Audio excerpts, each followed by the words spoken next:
pekínsky palácový psík a Boston Terrier.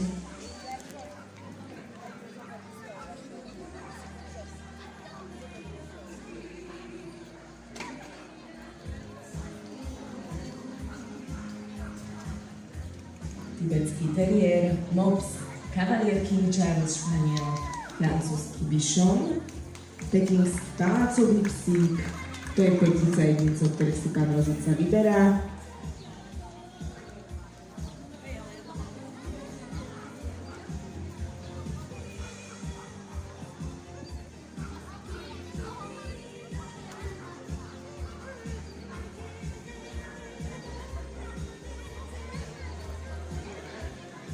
Pekingský palácový psík je plemeno, ktoré veľmi často nestretáme na výstavách vonku, predovšetkým v lete.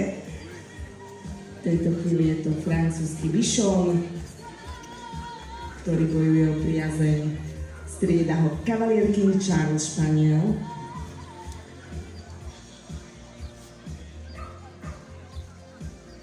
Mops.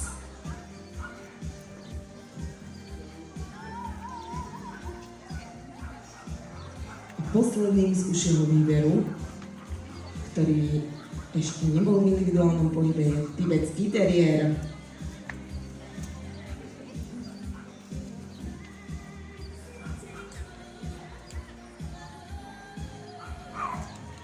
Učíme sa s mopsom aj s francúzským bichonom.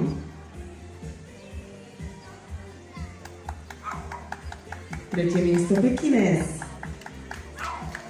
Druhé miesto Cavalier King Charles španiel a víťazí tibetský teriér.